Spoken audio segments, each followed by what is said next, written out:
Sinasabi ni Marcos, mahiya kayo. Sinasabi niya sa mga kasama niya, mga kasabwat niya. Pero hindi ba dapat mga kababayan, sasabihin natin kay Marcos, na bakit sila lang ang mahiyang? Di ba ikaw ang numero 1 na mahiya? Tama! Kundi si former Secretary, Congressman Jing Pros. Magandang hapon po sa lahat nating mga kababayan na nakikinig dito sa ating konting hutahan, dito sa very monumental at favorable EDSA. Ako po'y nangiyahan, pero yung puso ko at diwal ay kasama ninyo. Yeah!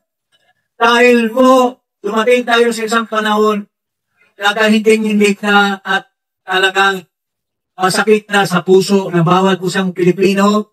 Magmula noong 2022 hanggang ngayon, ang ating mga kababayan ay wala talagang napapala sa gobyerno ni mga Marcos, mga kababayan. Umabot na tayo sa isang chapter ng paghihirap na talagang sobra-sobra na itong korupsyon na nangyayari po sa ating bayan. Sinasabi ni Marcos, mahiya kayo. Sinasabi niya sa mga kasama niya, mga kasabwat niya.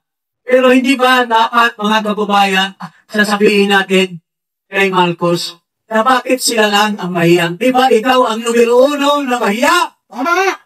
Dahil Marcos, kung hindi ka poong at hindi ka stupido, walang pera na maluskay. Kasi kung matalino ka, hindi mo pakayagan na mailabas ang pera sa General Appropriations. Kung pinaparalan mo, pagmula noong 2022 to 2025, bawat taon dumadaan sa iyo General Appropriations Bill. Pero pinalusot mo. Sa akin ito, bidyang ko, mayroong isang distrito, 2.5 billion lang. Pero umabot ng 20 billion. Paano napalusot? Ilan pang distrito ang napalusot? Dahil sa kawalang alam mo, mga kababayan, itong si Marcos Jr. Kaya, ang mastermind dito lahat ng korupsyon, isang tao lamang, kundi si Ferdinand Marcos Jr., mga kababayan. Ngayon, ginagawa nilang scapegoat ang mga kontraktor. Totoo naman, nakinabang ang mga kontraktor. Pero, yun lang ang tutumbukan nila, pero yung mga nasa ibot, itong korupsyon nito, ay makakaligtas. Tulad noong panahon ni Johnny Plim Napoles, ang daming mga kongresista, congressmen, senador na involved. Pero sa katapusan, si Napoles lang ang nagdusa, nakaligtas. Ito na naman, sabi ni Marcos, gagawa siya na independent commission, independent body. Pero sa katapusan, anong sinasabi niya? Recommendatory lang. Pero mag-independent body, na recommendatory siya pa rin mag-uusap kung sinong sasapahan ka, kung sino hindi. So mga kababayan, mag-isa tayo, magkaisa tayo, magsama-sama tayo. Sa legal na paraan na mapaabot natin sa bawat isang mamamayan ang pangyayari ngayon dito sa gobyerno na wala nang humpay, wala nang mamimigay na suporta sa mga mahihirap, ang mga mayayaman, mga cronies yun ang nagpapasaya sa kanilang isa't isa. So, yun lang po, mga kutubayan. Hinihikayat ko lahat ng mga Pilipino, mga sundalo, mga pulis, kailangan ba kayo magkulat ng inyong mga mata? Kayo ba ay kasama din sa korupsyon? Kayo ba ay sinusuhulan para hindi kayo kumika ng mga mata ninyo? Panahon na ngayon na ang Pilipino ay magkaisa para atin na ipagsama-sama sa isa't isa na ating bulgar sa buong Pilipinas, sa buong mundo, kung gaano sama ang ating panggobyerno ngayon, mga kababayan. So, hindi ko na hamaan pa ang aming salita. Ito na lang. wala ibang mastermind sa lahat na ito. Kundi ang presidente na bagat sa Pilipinas na walang ginagawa, kundi magliwaliw lang, magasusin ang katakot-takot na bilyon-bilyon. Ngayon, pagtatravel na naman uli siya sa Cambodia. Anong gagawin niya doon? Lulusayin na naman ang pera. Una, tayo, bakit tayo napaka mahina ng loob? Bakit ang Indonesia? Sila, kasi ang galing din ang dugo nila sa isang mga taga-Asya. Bakit natin binitularan ang ginagawa ng ibang bansa na hindi nila pinapalampas ang masamang gobyerno, mga tao, mga politiko, i-impact ng karami-raming pera ang kababayan. At karangyaan ng lahat ang ginagawa. Pero habang kayo na nasa streets, nasa sa inyong bahay, pag nagbabaha, hindi kayo makalabas. Pero kung nakalabas kayo, hindi kayo makakauwi. Pero saan ang pera para sa flood control? Nasa bulsa na ng mga politiko. Itong mga contractors, kasangkalan lang nila para kumita sila mga kababayan. So, anong isisigaw po natin? Marcos Anisan! Marcos Anisan! Marcos Anisan! Marcos Anisan! Marcos Anisan! Marcos Anisan! Mabuhay ang Pilipino at wag sanang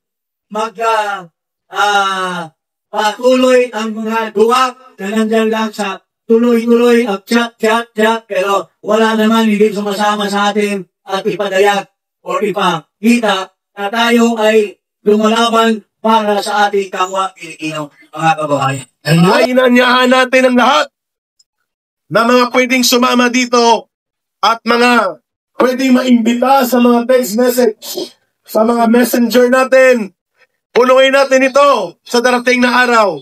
Ang lugar na ito ay magiging lugar ng pagdadausan ng panawagan upang lumayas na ang inutil pasimuno ng pandarambong na gobyerno ni Marcos at ni Romualdez. Yon ang katotohanan. At bilang panimula, mga kababayan, iniinita natin ang lahat na magtipon dito, mapayapang paraan, at kung tayo ay magkaroon ng madami-daming mga pilang mamaya, lilipat tayo dito sa likod ng EDSA Shrine. Yan po sa may malapit lang dito rin sa Robinsons area. Bilang pagsisimula, ipanawagan natin si Brother, former Undersecretary Ben Ranque sa paunang mga magsasalita at magpapahayag nitong tuloy-tuloy na pagsambulat na ng pagkagaling ng mamamayang Pilipino na ngayon ay nagsisimula ng lumabas at ngayon naninindigan na upang ipakita sa buong mundo na hindi po tayo bansa na nagiging bahagi ang mamamayan na tahimik lamang sa mga magnanakaw at nangungurakot at nangungulimpat sa kapal ng bayan. Maya-maya po, mga 5:30 to 6 p.m., madami na po ang mga taong bayan na nandito sa ating paligid. Yusik Ben, ikaw muna ang magbibigay ng mga maunang pagpapahayag at pagpapaliwanag. Magandang hapon sa ating lahat. Magandang hapon, Pilipinas. Hapon, Yusik! Magandang hapon. Mayong hapon, mga itong tanan, mga Bisaya. Ay nga po! Ay mga Bisaya, ang ubat ni Maid niya karon. Mayong hapon, mga tanan. Nandito po tayo dahil tayo po ay mga taxpayers.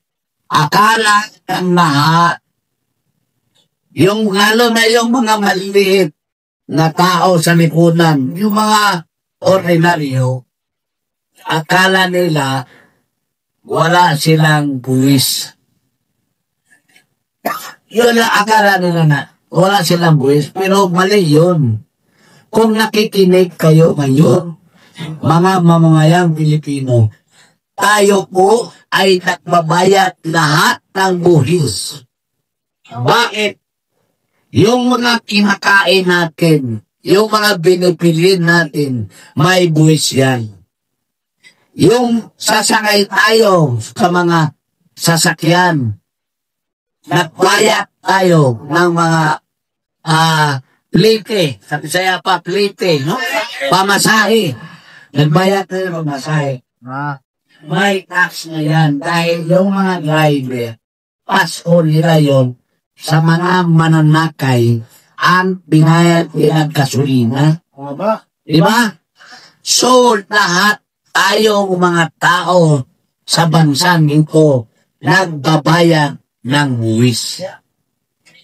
Ang tanong, ang buwis natin ay nagiging lifeblood of the nation. Yan kinukuha ang mga kinagastos para mapaunlad ang ating bansa. Yan kinukuha at ating mga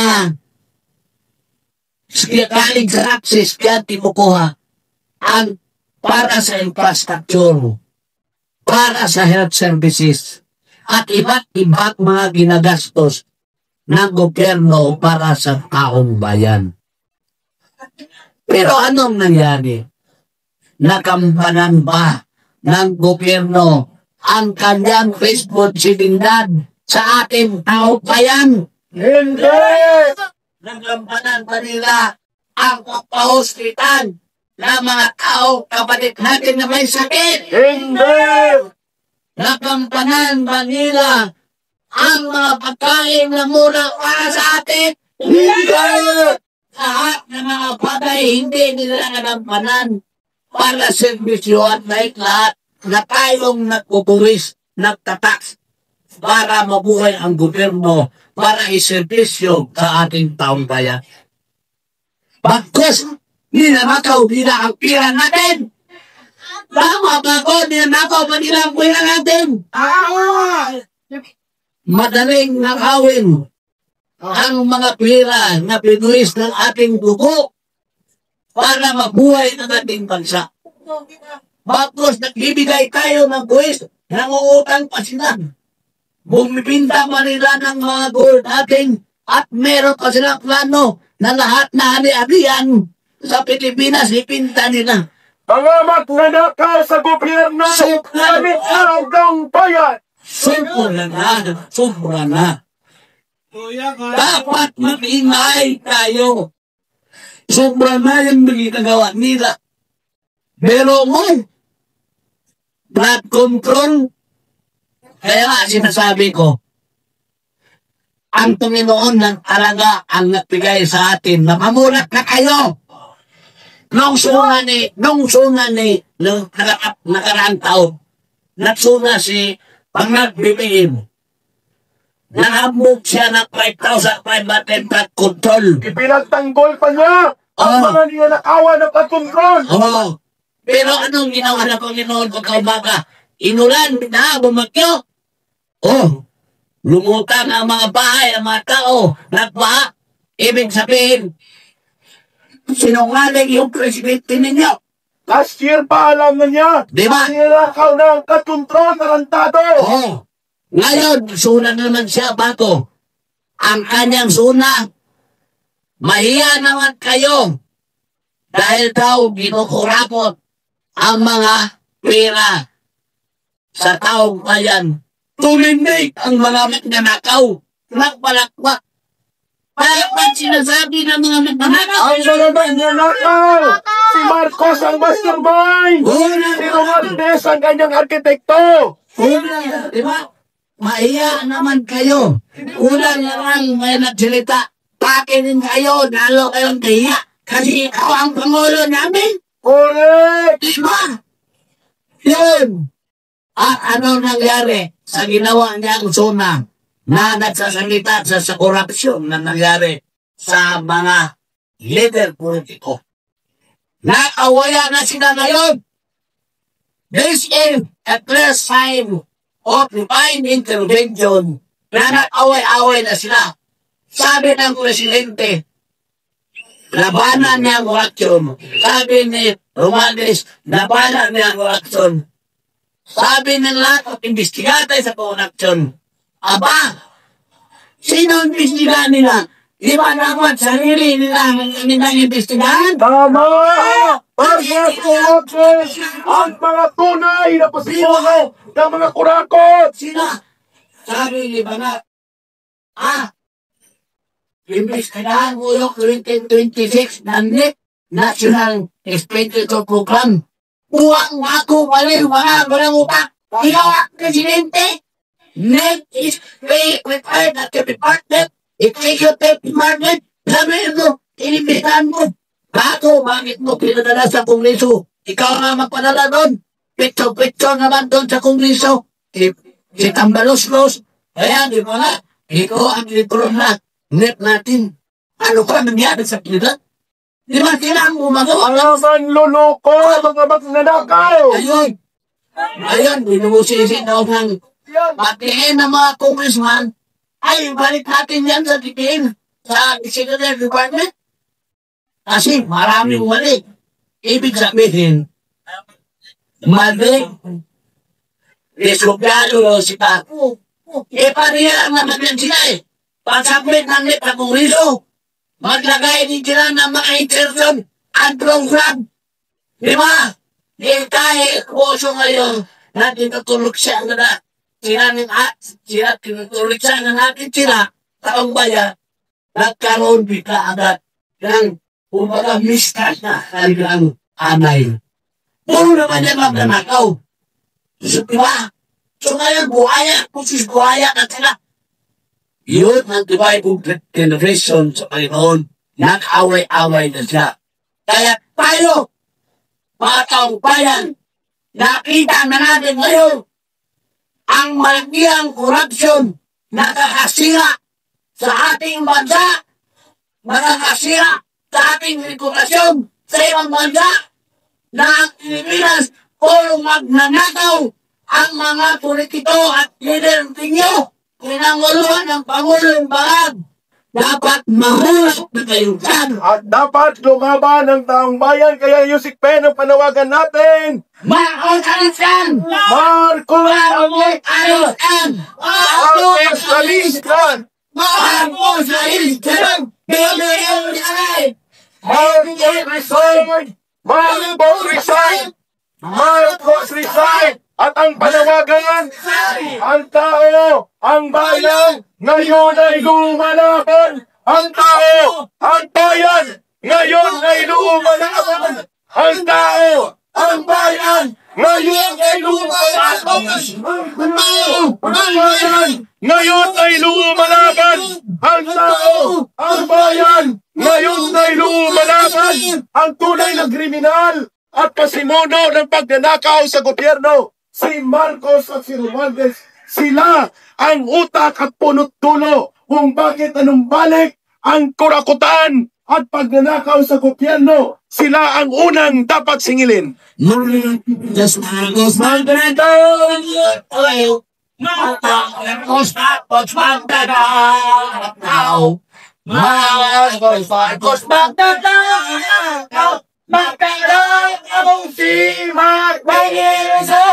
Marcos resign! Dumadagundong ang boses ng dating Undersecretary Yusek Ben Ronque. Sa lahat po naman nandito at mga gustong sumama dahil kayo na ang sambayanang Pilipino. Kayo po ay lumapit na. Ipakita natin sa buong bansa at sa buong daigdig ang mga Pilipino ay hindi magnanakaw. Si Marcos at si Romualdez at ang mga galit na politiko, sila ang magnanakaw. Kasapot ang mga kriminal na kontraktor. At dahil dyan, sisimulan natin bago si Atty. David ng ating noise parades na magpumula sa panawagang ang tao, ang bayan, ngayon ay lumalaban. Ang tao, ang bayan, ngayon ay lumalaban. Ang tao, ang bayan, ngayon ay lumalaban. Mag-noise parades, 1 minute, bago sa Atty. David.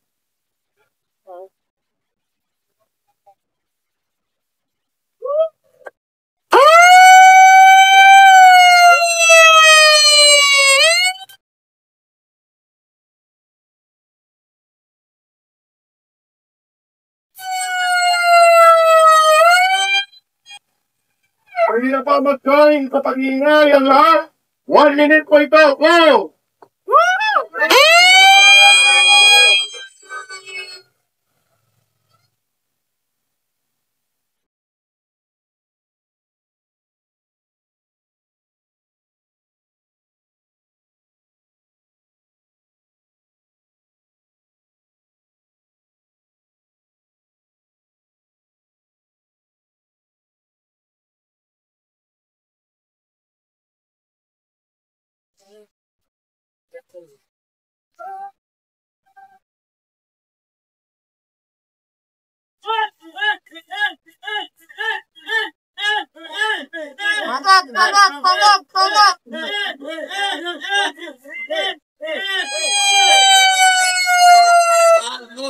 Ang tao, ang bayan, ngayon ay lumalaban!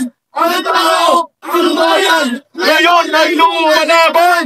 Ang bayan, pinapagkataman na natin at katama natin ngayon ang grupo nila former congressman. Pero hindi po ito na-involve sa flood control project. Ito po ay naging political advisor ni Pangulong Duterte, Secretary, Congressman dati, Secretary King para. Walang flood control project yan. Kinahan ng taga-Negros at kinahan ng mga Pilipino. Ako po, ang ganyan ng grupo, na retired General Militardo, General Simoy. Ayan! Ganyan din sinakirnin, Gitman! At si Agent ng Bayan, J.M. Morales! At bago po tayo, tumali ng tumali, pakinggan natin ang may kaalaman tungkol sa flood control project. Lalo na po sa Quezon City, walang iba kundi si Attorney David. Magandang hapon po sa ating lahat. Una po sa lahat, nais ko lang po batiin ang ating mga kapulisan na magandang hapon. Magandang hapon po. Kami po ngayon ay nagtipon-tipon dito sa Incha Shrine. At kami po ay maayos. Nagtipon-tipon dito. Hindi po kami tulad ng kabilang grupo na ngangad ay gulo. Kami po nagtipon-tipon dito upang ilabas ang aming sama ng loob sa ating gobyerno. No? Una sa lahat, ako si Attorney David from Quezon City, 3rd District. No, tanungin ko po kayo, lahat po ba dito, halos iba sa inyo, nakaranas po ba ng binaha ang inyong mga lugar? Yes! Hindi lang po siguro Metro Manila ang binamaha. Ngayon, natuklasan na po ang tunay na may sala sa flood control project. Sino po ang may sala sa flood control project natin? Ang unang may sala po ng ating flood control project ay ang ating mahal na Pangulo. Sapagkat ay hindi po pala natin mahal. Putang inang Pangulo. Yun, pwede. Diba po? Kasi hindi po mangyayari ang lahat ng yan kung wala akong paintulot ang aming Pangulong Marcos. Tama! Correct! Ngayon, ipinagmamalaki naman ng mga congressman ang kanilang budget na ibinigay sa kanila na bilyon-bilyong piso na galing sa pera ng taong bayan. Ang tanong ngayon, yung bilyon-bilyon na pera ng taong bayan na yun, na para sana sa flood control project, saan po napunta? Sa bulsa! Ano naman nanakaw? Sa bulsa! Sa bulsa ng mga nanakaw.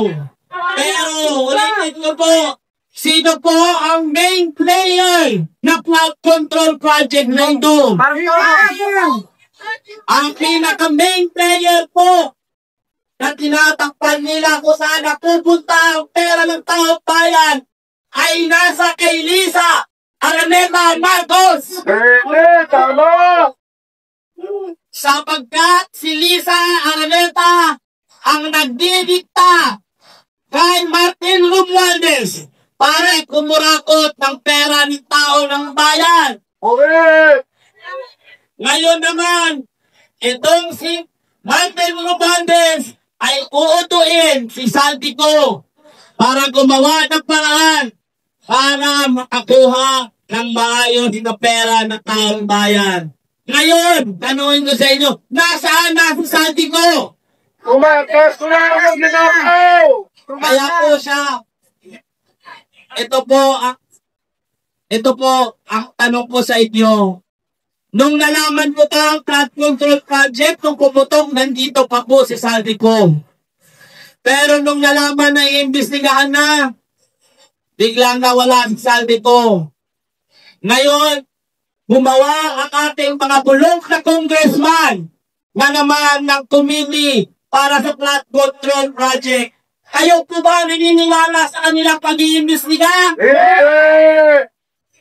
Sapagkat walang karapatan silang mag-imbestiga sa flood control project sapagkat sila ang may gawa.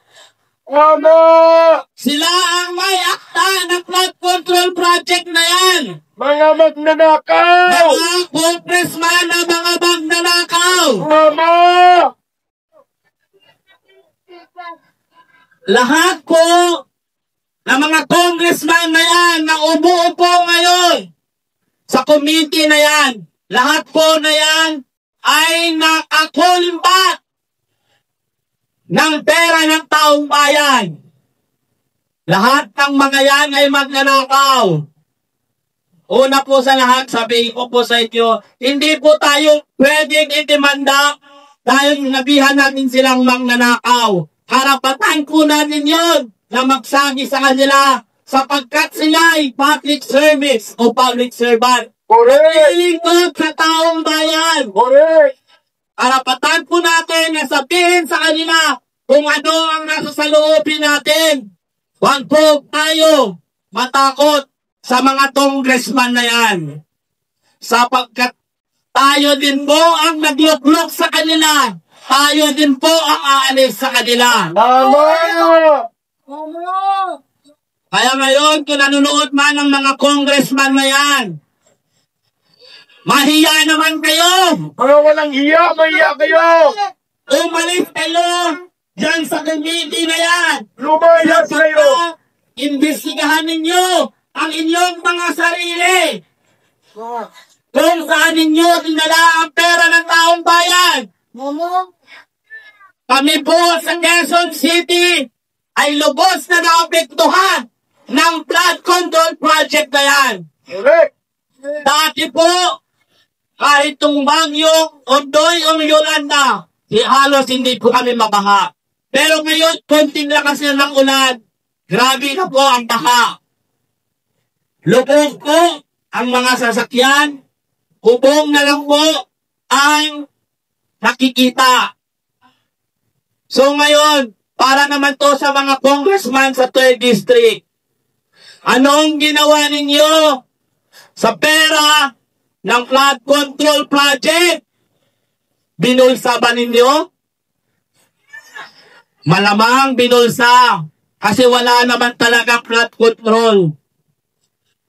Ito pa po mga kababayan, naniniwala ba kayo na sasabihin ng mga local government na wala silang nalaman doon sa flood control project ngayon?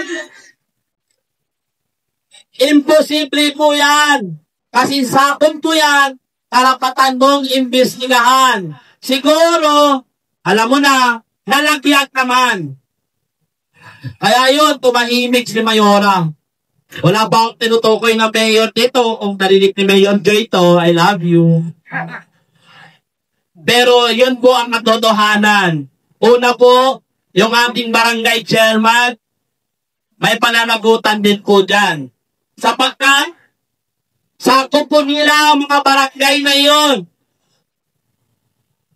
Tatanong sila kung may permit ba ito. Kung wala, i-report nila sa City Hall, action ng City Hall. So, kung walang mangyari, wala ka alam ang municipal, local government, it's mean, nalagyan po sila. Naging bulag-bulagan po sila sa mga magnanakaw na congressman. Nakaawawa po ang taong bayan na ang tax natin bago mapunta sa atin ang sahod namin ay kaltas na nila. Tapos dadalhin lang nila sa walang hiya ang pera ng taong bayan. Mahiya naman kayong mga congressman! Mahiya naman kayo, Lisa Marcos! Makapal na masyado ang mukha mong putang ina mo! Habang ang mga tao nalulupog na sa baha, kayo naman nalulupog sa yaman ninyo! Ipamahagi ninyo ang perang ninakaw nyo sa taong bayan. Huwag ninyong pagtakpan ang mga taong magnanakaw sapagkat alam ninyo na kayo'y magnanakaw din. Yun lamang po ang maraming salamat po sa inyo.